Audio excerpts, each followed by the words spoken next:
अस्सलामुअलैकुम वरहमतुल्लाहि वबरकातुहू। दोस्तों, पिछले लास्ट वीडियो में हमने तख्ती नंबर 15 पढ़ी और तख्ती नंबर 15 में हमने हरूफ कमरी और हरूफ शमसी के बारे में पढ़ा। उम्मीद है कि आपने इस सबक को याद कर लिया होगा। आज के सबक में हम तख्ती नंबर 17 शुरू कर रहे हैं और तख्ती नंबर 17 में हम वक्फ के बारे में पढ़ेंगे। तो आइए आज का सबक स्टार्ट करते हैं। अऊज़ु बिल्लाहि मिनश शैतानिर रजीम, बिस्मिल्लाहिर्रहमानिर रहीम। आज के सबक को पढ़ने से पहले हमें दो बातें समझना ज़रूरी हैं। पहली बात तो ये कि ये जो आप गोलनुमा आइकन देख रहे हैं इसको आयत बोलते हैं। क्या बोलते हैं? आयत।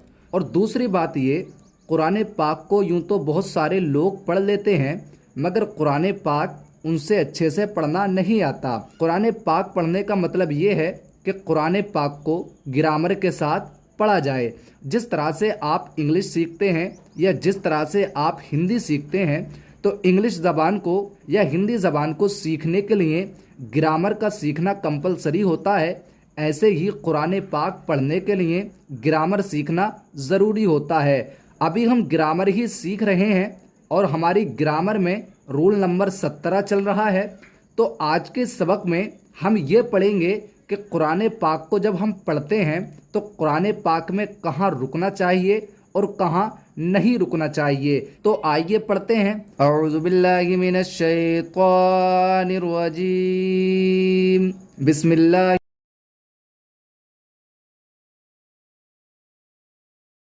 तो अब आप इसमें गौर करें कि हम इसको किस तरह पढ़ रहे हैं। मेरे साथ पढ़ें।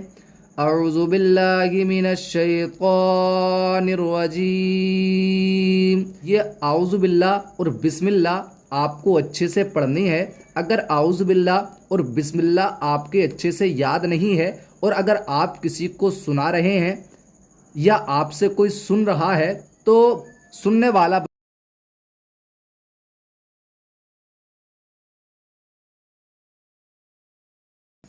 तो आऊज़ बिल्लाह और बिस्मिल्लाह आपको अच्छे से याद कर लेनी है। एक बार मेरे साथ पढ़ें।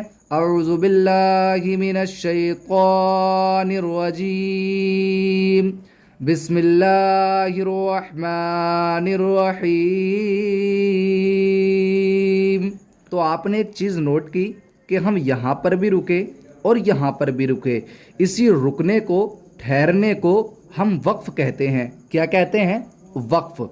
अब वक्फ होता किस तरह है तो ये आपको कायदा अपने जहन में रखना है। देखें, अगर हम किसी भी आयत पर रुकना चाहते हैं, जैसा कि सपोज करें हम यहाँ रुकना चाहते हैं, तो अब हमें देखना ये है जो सबसे लास्ट वाला हर्फ है उस हर्फ पर ज़बर है या ज़ेर है या पेश है।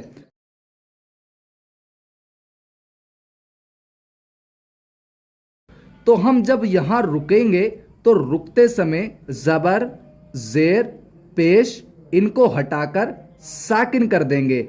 जैसा कि यहाँ देखें, यहाँ लास्ट वाला हर्फ क्या है? मीम है और मीम पर क्या है? ज़ेर है। अब हम यहाँ ये करेंगे कि जब हम इस आयत पर रुकेंगे तो रुकने का तरीका ये है कि ये जो ज़ेर लग रहा है इस ज़ेर को हम हटा देंगे और मीम को साकिन कर देंगे। साकिन करने का मतलब ये है कि मीम पर जज्म लगा देंगे। अब हम इसको पढ़ के देखते हैं।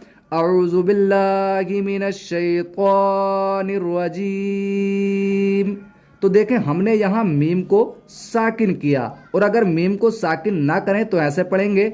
अऊज़ु बिल्लाहि मिनश शैतानिर रजीम। ये जो मीम पर हरकत है पढ़ेंगे। ऐसे ही बिस्मिल्लाहिर्रहमानिर रहीम। तो आप यहाँ पर भी गौर करें, हम इस आयत पर रुकना चाहते हैं यानी वक्फ करना चाहते हैं। अब वक्फ करने का तरीका मैंने आपको क्या बताया कि आपको ये देखना है कि लास्ट वाले हर्फ पर ज़बर है या ज़ेर है या पेश है। और अगर लास्ट वाले हर्फ पर ज़बर हो या ज़ेर हो या पेश हो तो ज़बर, ज़ेर, पेश को हटा देंगे और लास्ट वाले हर्फ को साकिन कर देंगे। तो अगर हम यहाँ पे रुकें यानी यहाँ वक्फ करें तो मीम पे जो हरकत है इस हरकत को यानी ज़ेर को यहाँ से हटा देंगे और मीम को साकिन कर देंगे। और अगर वक्फ ना करें तो जो हरकत मीम पर लग रही है इस हरकत को पढ़ेंगे। ऐसे ही अल्हम्दुलिल्लाहि रब्बिल आलमीन। आप इसमें गौर करें, आपको अभी इधर उधर नहीं भागना है। जो मैं आपको कायदा बता रहा हूं, सिर्फ आपको उस कायदे पर फोकस करना है और उस कायदे को अच्छे से समझना है। अब यहाँ देखें, यहाँ पर भी आयत है और हम इस आयत पर ठहरना चाहते हैं, यानी रुकना चाहते हैं। तो अब करेंगे क्या?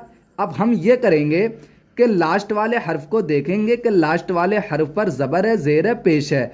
तो यहाँ लास्ट वाले हर्फ पर ज़बर है। अब इस ज़बर को हम हटा देंगे और नून को साकिन करके पढ़ेंगे। जैसा कि देखें, अल्हम्दुलिल्लाहि रब्बिल आलमीन। तो यहाँ हमने नून को क्या किया? साकिन। क्या किया? साकिन। और अगर नून को साकिन ना करें, यानी यहाँ ना ठहरें, वक्फ ना करें, तो कैसे पढ़ेंगे? अल्हम्दुलिल्लाहि रब्बिल आलमीन इय्याका। ये जो नून पर हरकत लग रही है, यानी ज़बर लग रहा है, इसको पढ़ेंगे। तो अगर यहाँ आयत पर ठहरेंगे तो नून को साकिन करके पढ़ेंगे, और अगर आयत पर ना ठहरें, यानी वक्फ ना करें, तो नून पे जो हरकत है इसको पढ़ेंगे। ऐसे ही इय्याका नअबुदु व इय्याका नस्तईन।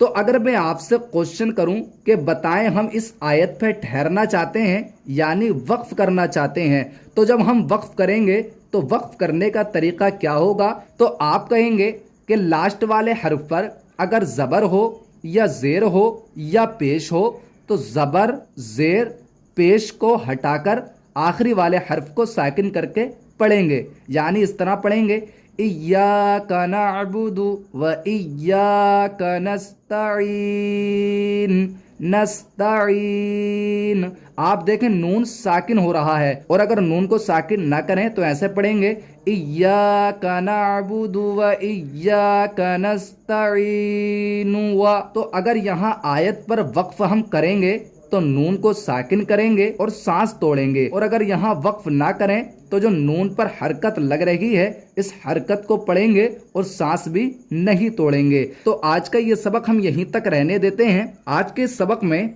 आपको ज़्यादा कुछ याद नहीं करना है, बस आपको याद ये करना है कि जिस आयत पर हम ठहर रहे हैं यानी वक्फ कर रहे हैं, आपको ध्यान रखना है कि आखिरी वाले हर्फ पर ज़बर है या ज़ेर है या पेश है। अगर आखिरी वाले हर्फ पर ज़बर हो या ज़ेर हो या पेश हो, तो ज़बर, ज़ेर, पेश, इनको हटाकर आखिरी वाले हर्फ को साकिन करके पढ़ेंगे और सांस तोड़ेंगे। तो उम्मीद करता हूँ आज का ये सबक इजीली आपकी समझ में आ गया होगा। आज की ये वीडियो हम यहीं पर क्लोज करते हैं, कल इंशाअल्लाह आपको पढ़ाएंगे। अस्सलामु अलैकुम व रहमतुल्लाह।